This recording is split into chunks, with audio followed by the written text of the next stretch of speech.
Hello, and thank you for joining today's webinar, Managing Cost Increases for Manufacturers with HBK Manufacturing Solutions. Before we begin, let's review a few housekeeping items. First, at the bottom of your screen, there is multiple tools that you can use. All of the engagement tools are resizable, movable, and you're welcome to move them around to get the most out of your monitor space. You can expand your slide area or maximize it to full screen by clicking on the arrows in the top right-hand corner. We want to have this be user-friendly and have it to your preference. If you have any questions during this webcast, you can submit them through the Q&A engagement tool. We'll be using this tool to answer any questions during the webcast, but if we run out of time, it will be answered via email. A copy of today's slide deck and additional help materials are available in the Related Content tool. In addition, we encourage you to download any resources or links that you may find helpful. For the best viewing experience, we suggest closing any programs or browser sessions running in the background that could cause any issues. You can find additional answers to some of the common technical issues in the Help tool at the bottom of your screen. Once you leave today's webinar, you'll receive a survey on this presentation, and we would appreciate it if you can provide feedback. You'll also receive a follow-up email within 24 to 48 hours with a link to view a recording of today's webinar. At this time, I'd like to turn it over to Amy. Thanks so much, Michelle, and thanks for everyone who has joined us today. As you may have noticed, we are using a different platform, so if you have any questions or concerns or feedback for us, please don't hesitate to submit that either via the Q&A box, via the survey that Michelle mentioned, or by reaching out to your HBK rep individually. Today, we are going to talk about managing cost increases for manufacturers. We know that this has been a very hot topic as we've seen a number of changes in the economy as a result of COVID and so on and so forth over really the past 2 years. So before we get started talking about that subject, Michelle, if you'll go to the next slide. The 4 areas that we will talk about today are our manufacturers' challenges. So many of the challenges that you are seeing in your marketplaces that result to cost increases and price increases and dealing with your customers through this time. Considerations as you are increasing prices and best practices for doing so. Some things you should consider as you are talking to your customers, about not only current price increases, but what may lie ahead. And lastly, as you're looking at your own business, understanding and evaluating both your current and future performance, making sure that you are staying on track as things just continue to rapidly change. So now, before we jump into the topic, we have our first poll question. Would you like to receive CPE for today's webinar? Don't forget, if you are looking for CPE, you must attend the entire session as well as participate in the poll questions. So this will be the first of 4 poll questions that you'll see on this morning's webinar, and we'll give you a few more seconds to answer yes or no.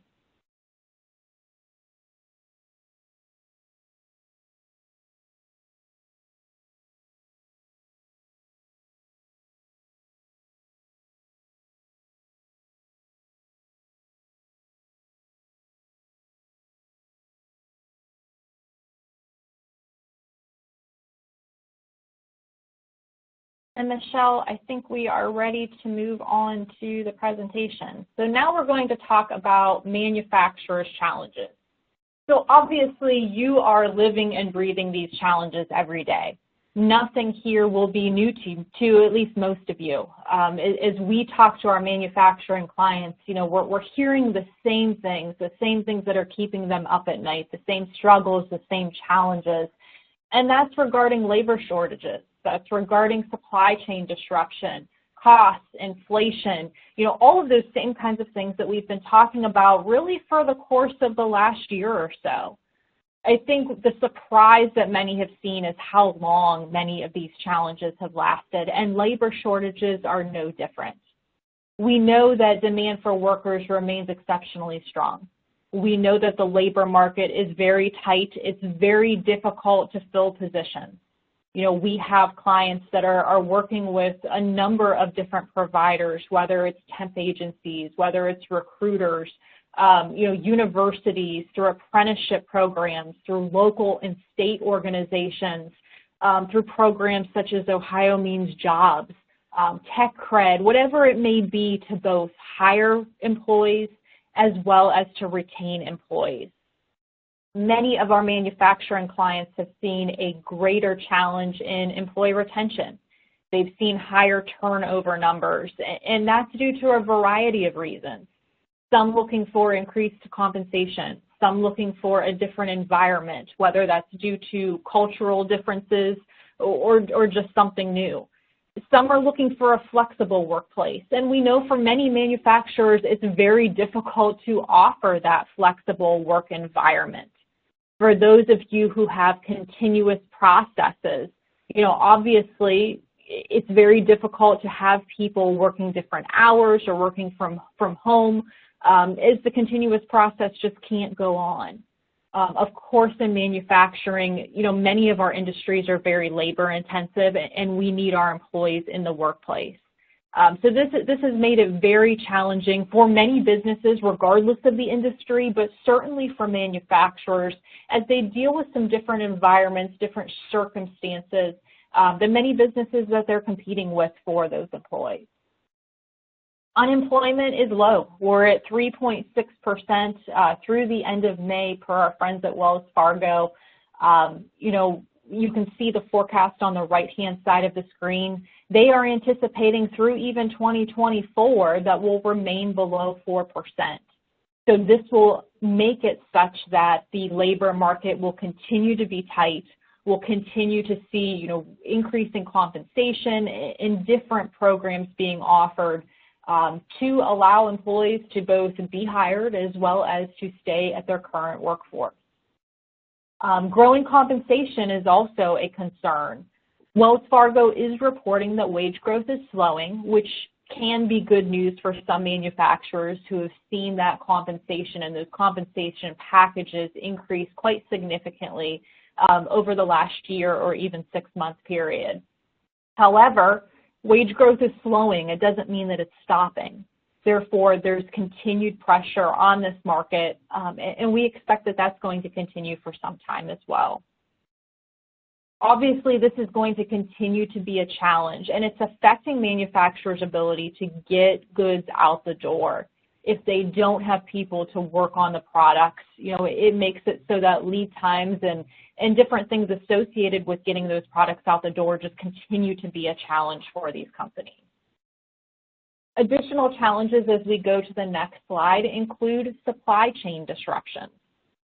At the beginning of the year, one of the questions was, how far into 2022 will we be talking about supply chain disruptions? Then it became, will we still be talking about this in 2023? And now we've progressed to how long in 2023 before we start to see some real relief and some return to normalcy. So once again, the timeline continues to be extended. We know that ports are very backed up for those businesses that are both importing as well as exporting. But it seems for companies continuing to use domestic suppliers, there's still significant supply chain disruption, whether that comes in delays to get goods or whether that comes from the form of cost increases.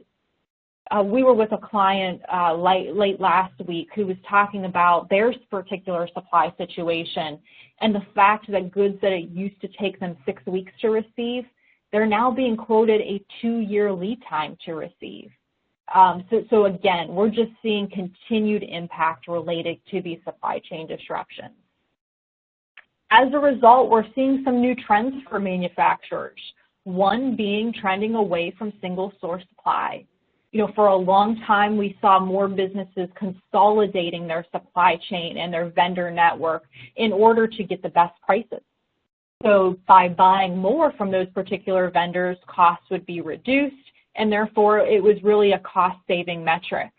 In addition, as that manufacturer became a more significant customer of that supplier, they felt that it could improve their relationship and their ability to continue doing business, even to work out situations in times of turmoil, meaning that if they needed a shipment expedited, they would be able to do so as that relationship strengthened. Now we're seeing the trend go away from that. They need that second source or even that third source for their critical goods so that if there's a disruption with their primary or first choice supplier, that there are options. In addition, we're seeing a trend away from just-in-time inventory and lean manufacturing, and we're seeing more just-in-case inventory. So again, we saw a trend for a long time where businesses were trying to conserve cash.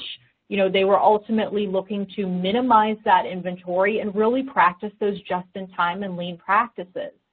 But again, by having a just-in-case inventory, we're now building some of that inventory. And like with having a secondary source for suppliers, we're looking to ways to minimize or to mitigate any risks from that disruption. We expect that these trends won't go away anytime soon as well. As we're talking about the supply chain disruption going into 2023, we would expect that these trends will at least outpace that supply chain disruption end. So ultimately, again, things to think about with your business. What's the best way to move forward, as we're kind of experiencing some things that are different from our historical norms? The last challenge that we want to talk about is cost and inflation. We know that costs are increasing, and we've listed on this slide, for freight and for fuel, which we all know. I know in Northeast Ohio, fuel prices for premium gasoline are over $5 a pound. So we're seeing those increases be very significant. We're seeing them be quick, and we know that it's not just freight and fuel. We know it's for raw materials. We talked about it being for labor. We're seeing these cost increases across the board with really some high inflation rates that we have not seen for some time. In addition to that, we are expecting that the government will continue to act. They are trying to tame inflation by adjusting interest rates, and we are expecting a 75 basis point interest rate increase to be announced later today. What is expected is that whatever increase is passed will be announced around 2 o'clock this afternoon Eastern time. So it's certainly something to watch. As you were watching the news, listening to different news outlets, many expected that increase would only be 50 basis points. Or late last week, early this week, the expectation was now that would change to 75. As a result of increased interest rates, we do see borrowing become more expensive. Now, a lot of these facts that we've gotten regarding the economy have come from Wells Fargo. One thing that they did say is that capital purchases have remained pretty strong, which would indicate that the interest rates are not yet affecting capital purchases. However, we would expect that as interest rates continue to increase, there may be some leveling or some decrease in that area. Earlier this year, the Fed announced that they were expecting a number of interest rate increases throughout the remainder of the year. We still expect that those increased interest rates will continue, and we expect that they will come over several different periods through the course of this year. We do not expect that the 75 basis point increase is going to slow those further projections. There's still a lot of change to come yet in 2022. And things that will continue to affect our manufacturers and their strategies and the way they continue to do business. If we go to the next slide, we can see one other piece of information from Wells Fargo, and this is what they call their pressure gauge. You can see on the left-hand side of the slide under the indicators, they have a number of different indicators that they use to kind of look at the economy and look at strengths and weaknesses and so forth. The red cells, as you move to the right-hand side of the slide, are those which indicate higher pressure, higher stress on the economy. And you can see that if we look from February 20, so pre-COVID or just at the beginning of the pandemic to current, we're moving from green to yellow to a lot more red. So obviously they are continuing to predict a number of challenges as well.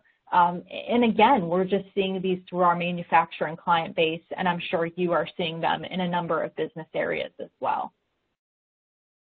Now, before we move on to talk about increasing prices and increasing costs, if we go to the next slide, we have our second poll question.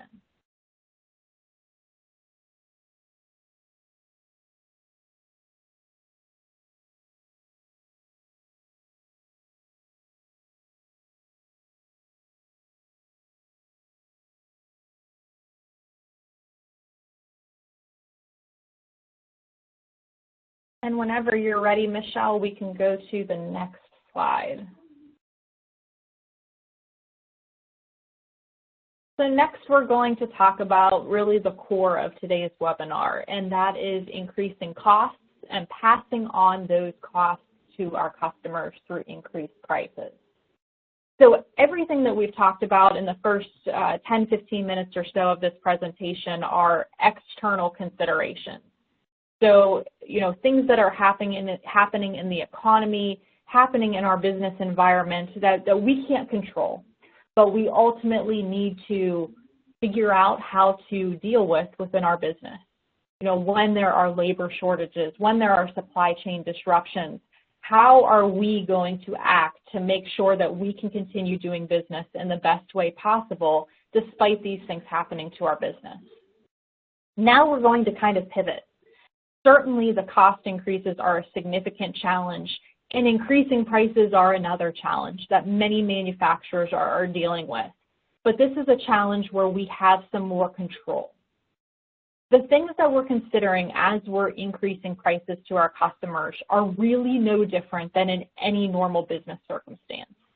We're looking at the cost of the products that we're buying, the raw materials, the labor, even those overhead costs that are changing. We're looking at the cost that it takes to manufacture a product. We're looking at our margins and our desirable margins, and we're looking at the price that we should be charging. We're also considering competitors' prices. When we are in a very competitive market with increased rivalry, we know that there may be more cost pressure. Throughout different economic cycles that we've had, particularly in the last 20 years, some industries have seen their competitors do some funny things.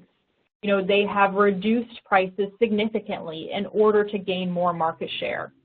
They've even reduced those prices where they may be barely covering fixed costs, but there's still advantage to not only retaining that business, but again, working towards increased market share.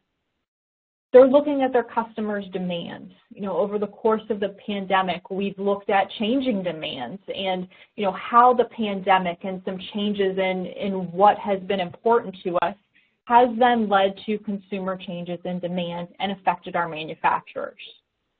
We've looked at the customers' alternatives. In some cases, there are alternatives for the products we're manufacturing, where in other cases, they're not.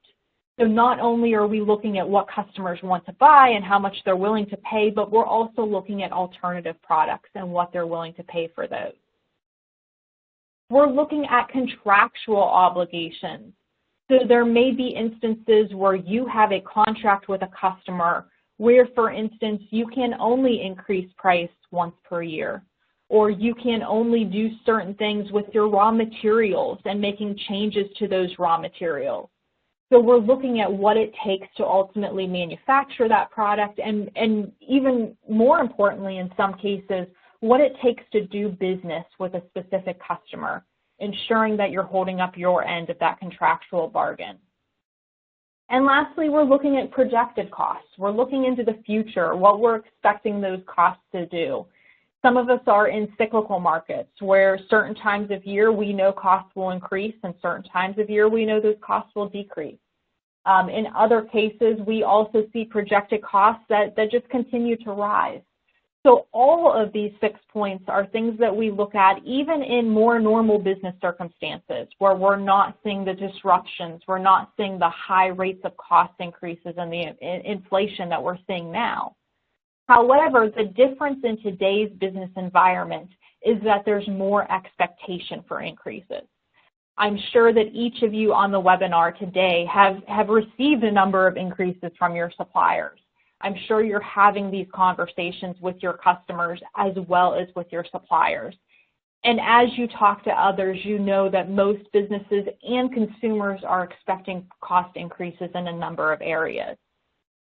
For most of our clients, they are not having issues. They're not having any troubles passing these cost increases on to their customers because of that fact that there's this expectation and perception of cost increases in the market.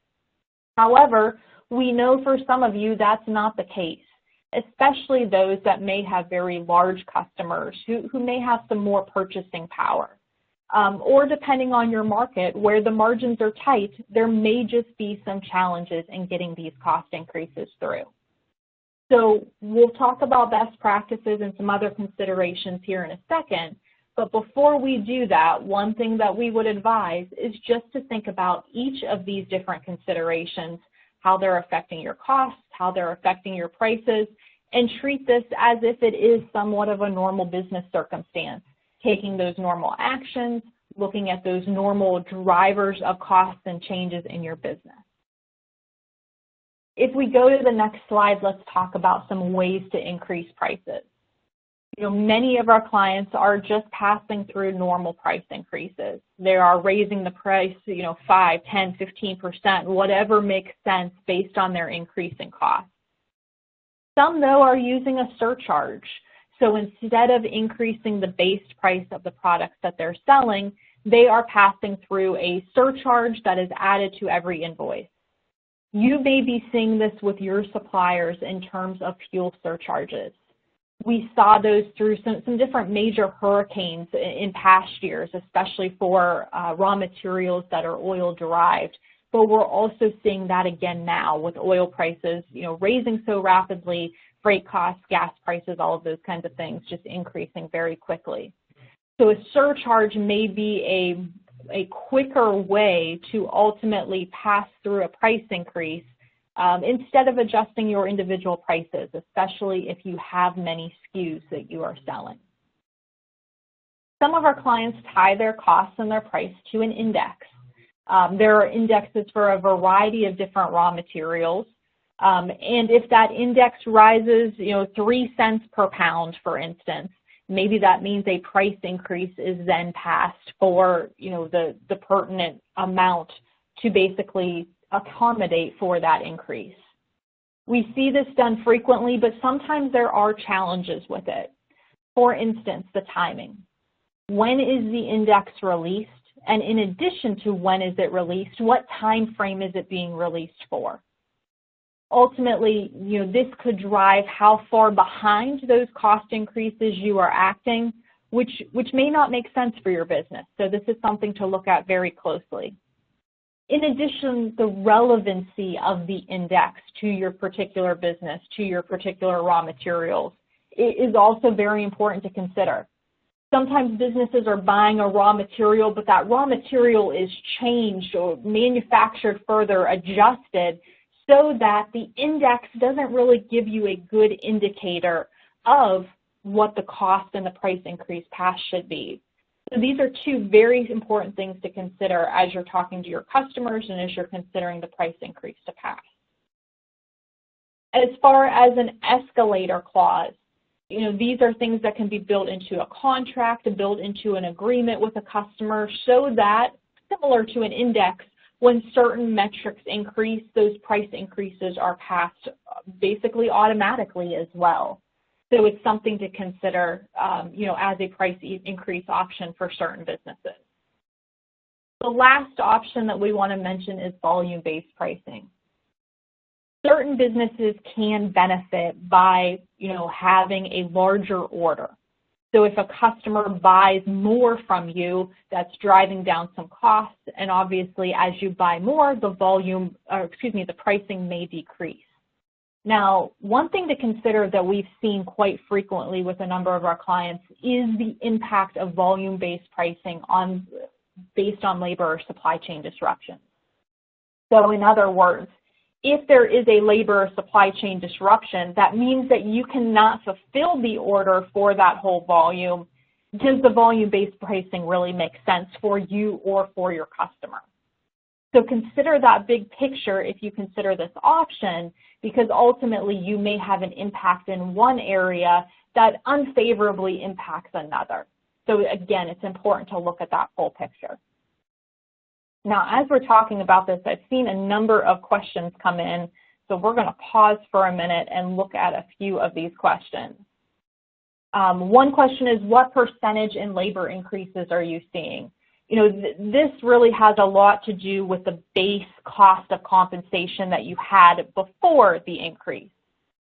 You know, we've seen manufacturers who have unskilled labor starting at minimum wage who can no longer pay minimum wage. In some of our geographic areas, we're seeing other businesses start at $15 an hour or even higher. And therefore, to obtain employees, the manufacturer has to increase their wage costs associated with those increases. So I would tell you that overall, it seems that compensation, especially in the wage piece, especially for those lower positions, is increasing quite significantly.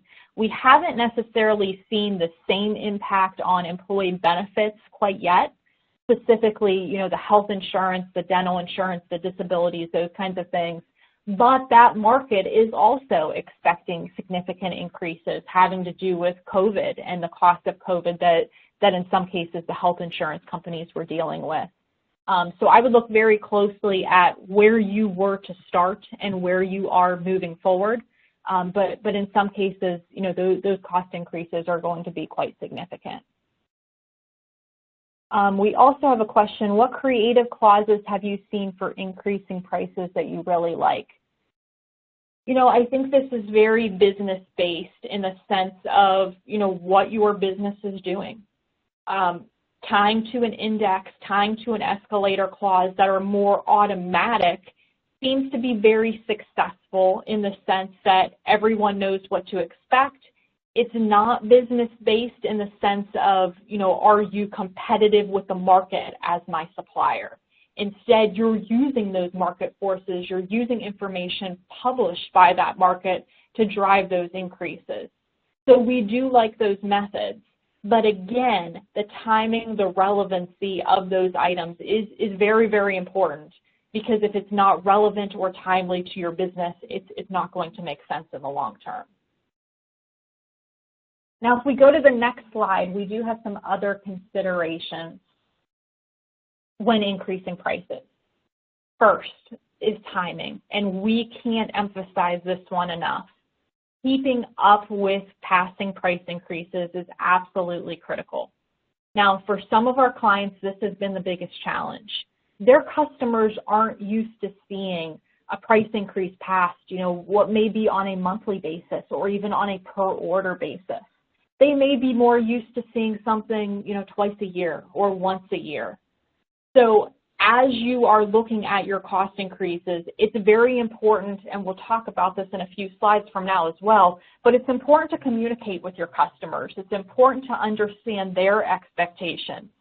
They may be expecting that costs are rising, but they may not be expecting how many times they will see a price increase from you as their suppliers. In these cases, you may consider proactively passing price increases that may be coming. You may consider communicating with them ahead of time what you are seeing in the market. But if you are not evaluating your costs and your prices on a very frequent basis right now, you may very well be falling behind. Second, look for win-win opportunities. This time is turbulent for all of us. You know, we certainly understand that costs are increasing, that we're seeing a different economic environment, that there's still much change potentially to come within the last 6 months of this year, as well as into next year. However, we need to look for opportunities to work with our customers, to build those relationships, and to stay financially whole in that process. Requesting customer forecasts is always something we encourage, whether they are good economic times, flat economic times, or even not so great recessionary times. But now it's very critical. We need to mitigate those supply chain disruptions. We don't know what supply chain disruptions are coming as well. So even if we've had a situation where we've been able to obtain goods and not have any issues, we don't necessarily know that that will continue. So finding out what you are looking to produce, finding out how you can mitigate those disruptions, looking for the best ways to keep costs as close to current as possible as you're working with multiple suppliers or considering your inventory levels. These are all things to look at, and a forecast can help you do that. In addition, quick pay discounts. Again, something that can always help customers, companies that are looking at their cash flow. By getting in cash sooner from your customers, you certainly can, help build your cash flow, help pay your invoices more quickly to your vendors, and perhaps take into account some discounts on the other side as well. So these may be some win-win opportunities to work with your customers, both to help ensure that you're getting products to them and help ensure that you're looking at any option that is win-win, but to keep their costs down as well. One thing that we've often seen manufacturers like is blanket orders. Obviously by seeing your demand in firm, having that commitment for a period of a quarter or 6 months or a year can often help a business plan. But one thing that we need to consider now is whether the blanket orders or the terms of those blanket orders make sense for you and make sense for your customer. Certainly for your customer, if they can place an order today that's going to extend for the next 12 months, they ultimately may be looking to lock into a solid price, which would be a great deal for them. But you may not be able to obtain raw materials in the same way 3, 6, 9, 12 months from now that you're able to today. In addition, you may not be able to sit on those raw materials. So I'd question whether your blanket orders make sense for your business situation and ensuring that you're planning both for changes that are happening right now, but changes that are occurring over the course of that blanket order as well. Lastly, are lead time penalties damaging your relationships with suppliers? We've often seen customers who place penalties, fines on suppliers if a lead time isn't met.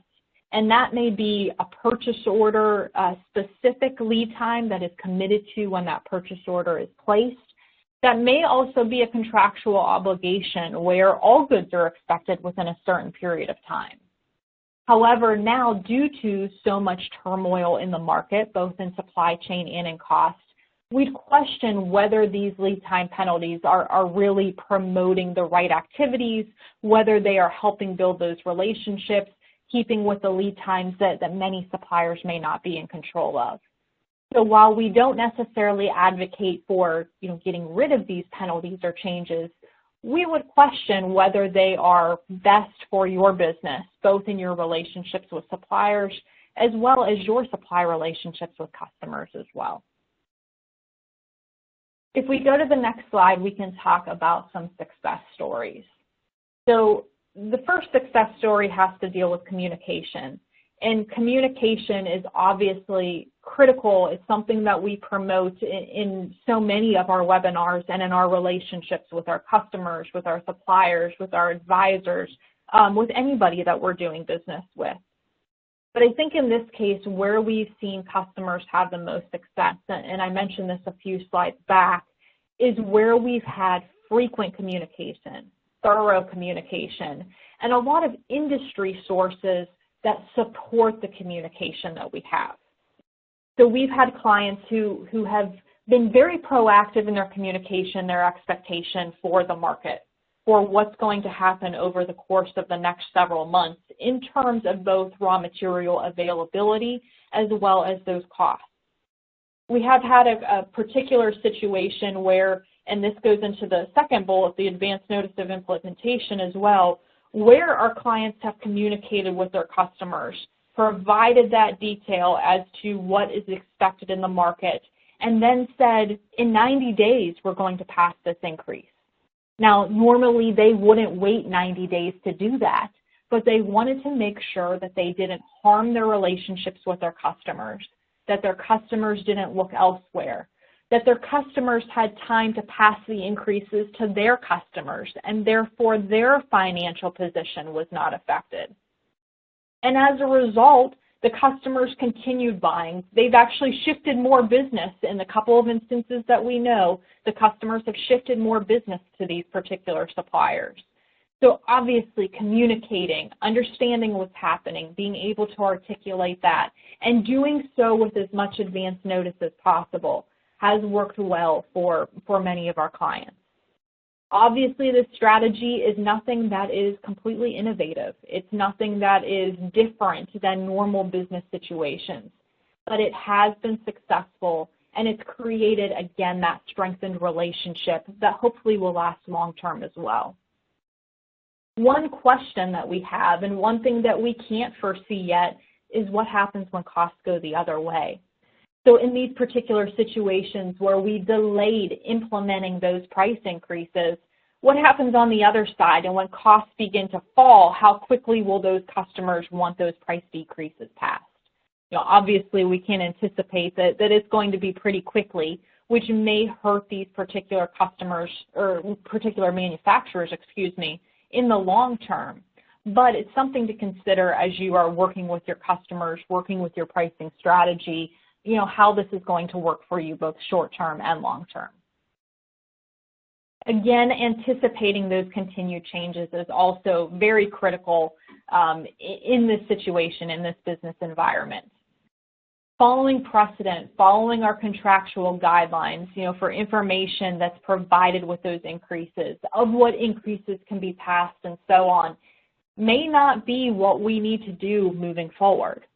So it may have been that, you know, we only pass price increases once per year, that those increases provided, you know, support from our suppliers, support from industry sources, all of those kinds of things.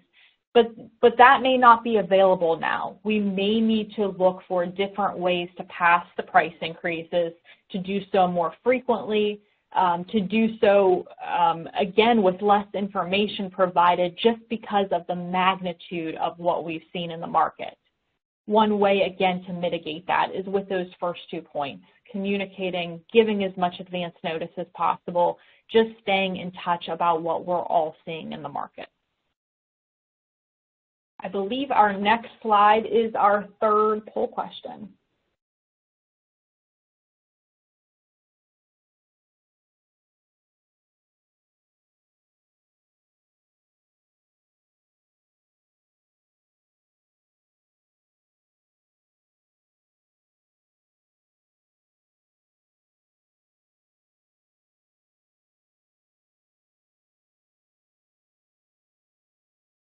I see a few more questions coming in as well that we will try to address at the end of our last section of our webinar, which is looking internally at your own performance. So Michelle, if you can advance, thank you, the slide. Let's talk about evaluating our internal performance. You know, again, many of the things that we're talking about today, we recommend even in a more normal business environment, and that includes monitoring your KPIs or your key performance indicators. In this case, a few different KPIs that you may want to consider and may have not previously include raw material cost as a percentage of sales. If you use variance analysis, looking at both your price variance and your usage variance compared to those price increases. So the price variance is going to look strictly at the cost change. You may have paid $3 per foot of a certain product previously. Now you're paying $4 per foot for that same product. So you have a $1 per foot price variance. Or the usage variance is looking at your usage of material. Are you efficient in your usage? Do you have more scrap? Do you have more spoilage than what you did before? Some customers, some manufacturers are looking at alternative materials. And as they do that, they may be looking to reduce costs, meaning that they have a lower quality material. By obtaining that lower quality material and doing so at the lesser cost, they may actually be increasing their scrap and increasing their spoilage. And as a result, the cost increase may look okay on paper, but it may not be accounting for the true cost to manufacture that product because the manufacturing standards have changed. This is something to look at really closely. In addition, as raw materials change, sometimes that can affect the wear and tear on your equipment. So make sure if you are changing raw materials or you are changing your process to either avoid cost increases or to deal with the supply chain disruptions that we've seen and the materials that are available to you, make sure that your overhead costs are still in line. The third line is the total compensation as a percentage of sales. So back to the question that was asked from one of our audience members and the percentage that we're seeing in labor increases, this metric can be used to help you determine what cost increase should be associated with your labor. Similarly to the raw material variance, we can also look at a labor cost variance. So we can look at what we were paying an employee previously, what we were paying now. We can also look at, for the position, what we were paying previously versus what we are paying now. And don't forget that labor piece, we always look at wages, we always look at benefits, but there's also tax implications there as well. So as the wage increases, you may be paying more for the Social Security tax or the Medicare tax. So some of those other pieces, which can sometimes be hidden, can be very sizable, especially if you are significantly changing your compensation structure. Similarly, workers' compensation insurance or some other insurances may be based on the wage rate and not just the employee or the position. So again, something very closely to consider as you're looking at your labor costs. Again, that efficiency variance. So like with materials, and we're looking at scrap and spoilage, with labor, we're looking at the efficiency of our laborers. Again, if we reduce the cost of our raw materials and have a lower quality material, it may take more time to process, and therefore we may see some efficiency variances carry over to the labor cost as well. Freight costs, reimbursements, looking at what you are being charged for freight as well as what you are charging for customers. We see this as a problem very frequently because freight costs are often quoted at the time that the quote is issued to the customer, and that may be weeks or even months from the time that product is ultimately delivered. Many freight providers will not hold their cost from the time of quote through the several months, especially now with oil costs changing so rapidly. As a result of that, this is something to look at very closely and is likely a great key performance indicator as we go through this current economy to ensure that you are charging the proper price for your freight. Lastly, as always, your gross margins, your operating margins, your net income margins, making sure that we are looking at our profitability levels, ensuring that those are staying at the place that we need them to continue operating in the business. The next slide looks at some different ways to consider costing as well. Many of you who are GAAP compliant are using an absorption costing model. So you are looking at your raw material, your direct labor, and all your overhead costs to get to the gross margin. However, for this time when costs are significantly and very rapidly changing, you may want to consider looking at a variable cost model as well. Now, a variable cost model is not GAAP compliant, so this wouldn't be a way to change your financial statements, but it can be a good management tool. In order to look at a variable cost, the focus is contribution margin. And contribution margin is basically what you are contributing to both cover your fixed costs and to contribute to profitability. To reach your contribution margin, you are looking at the costs that are directly tied to the product and the product's volume. So raw material and direct labor costs, both direct costs. In addition, your variable overhead and your variable SG&A. So those are costs that as your production volume is increasing, those variable costs are increasing as well. By looking at that contribution margin and the stability in that contribution margin, you will then be able to see your fixed costs, how they are covered, and the profitability. So ultimately, you will reach the same operating income level that you would with absorption costing as you are considering all of those variable costs and all of those fixed costs. The difference is just how you're breaking them up and the different levels of profitability that you can see and how your prices, how your sales revenue is contributing to other goals of the company. We would consider for many of our manufacturers looking at this option, especially if you have changes in your business, whether those are costs, whether those are different product mixes, whether those are an influx of new customers. It can, again, just give you a different way to evaluate the business's performance. Lastly, a few other things to talk about as we are evaluating performance, if we go to the last slide, is our forward thinking. And as we talk about forward thinking, we are looking at continuous and rolling budgets. The continuous and rolling budgets, again, have that future focus. What you are doing is eliminating a month that has occurred and adding an upcoming month or period depending on the way that you forecast and budget for your business. This is similar to a trailing 12 months analysis where you may be looking back 12 months, but instead of looking backwards, you're just looking forward. So for instance, at the end of this month, you may forecast July of 2022 to June of 2023. At the end of July 2022 would drop off. So you'd be forecasting August 2022 to July 2023, so on and so forth. The advantage of this type of budget and this type of forecast is you are constantly looking forward. Now, obviously, results are not going to be perfect, but it allows you to continuously change and update for new circumstances, new things that you're learning as well.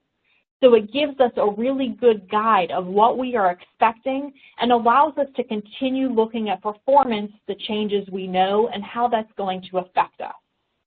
This is different than a traditional budget that generally only looks at a year or a quarter or a very set time period without adjusting for changes and the time frame that's upcoming. So this could be more relevant to your business as well. The biggest disadvantage of this type of budget, a continuous budget or a rolling budget, is it's more time consuming.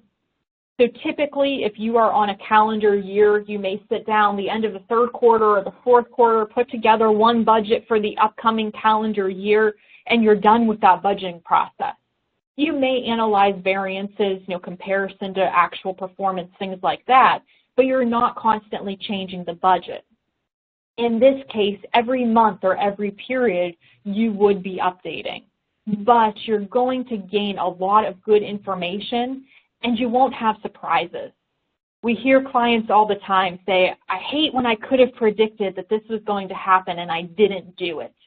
The continuous budget allow you some mechanisms to be able to see in the future, to accommodate those changes, and to ultimately be able to plan for what's ahead, which is obviously really important, especially during times of frequent change. Now, if we go to the last slide, we have our last polling question. And as you look at that last polling question, we have two additional questions that have come in from the group. The first is, how do you renegotiate rental agreements with landlords for workshop space? This is a great question. We are seeing a real estate market that is, somewhat unprecedented. We are seeing costs increase both for those that are looking to buy space, residentially or commercially, as well as businesses or individuals who want to rent space as well.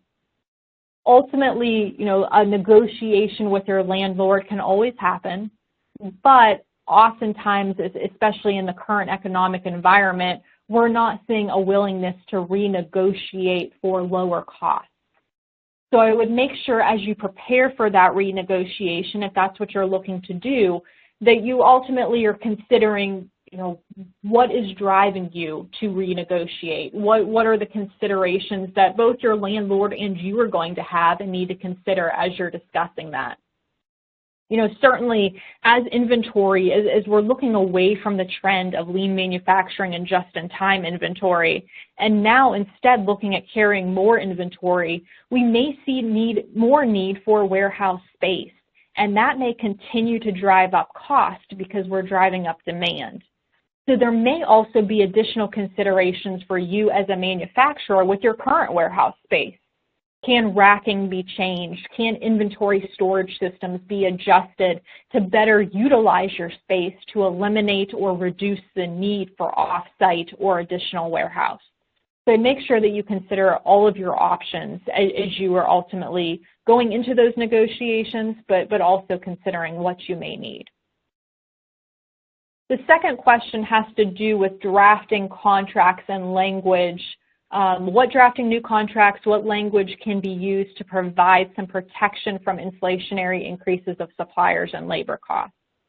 Now, ultimately, anytime you are drafting a contractual document, we would recommend that you are in touch with your business legal counsel. However, I think in a lot of cases, what we're seeing right now is, declarations of force majeure in some cases, situations that are beyond normal. And as a result of that, those cost increases are still moving forward with some negotiation in some cases, regardless of standard language. So I would take this on a very case-by-case basis, and certainly whoever asked this question, if you'd like to reach out to us directly as well to talk more about your business situation, that would be great. But I think this question in particular is going to be very case-by-case basis based on what you're negotiating and the language that you're looking to add, it looks like in this case with a contract with a supplier. Michelle, do we have any other questions that have come in that I'm not seeing? That was all that had been submitted so far. Okay, great. So in closing, again, what we're seeing in the current business environment is a lot of what we've seen for the past 12 months, the continued issues with labor, with supply chain, and I think even more pressing now is the rapid cost increases of a much higher volume and magnitude than what we're used to. If you take away anything from this presentation, we would tell you to continue to communicate, continue to work with your customers, continue to work with suppliers, and actively manage your financial situation. Make sure that you're looking at how your costs are changing, the impact on your business, and working to pass on those price increases as quickly and as timely as you can to your customers as well. Certainly, many are predicting that the economy could move the other way, even as near as next year. So that may change our situation very, very quickly. But again, we want to make sure that we're passing along those price increases and doing our best to both solidify and grow our business as we move forward. With that being said, thank you so much for attending today's webinar. As Michelle indicated, you will receive a copy of the presentation in your email in the coming days. Certainly, if you have any questions, feel free to reach out to me or to a member of our HBK Manufacturing Solutions team, and we are happy to help. Have a great day. Thanks, everyone.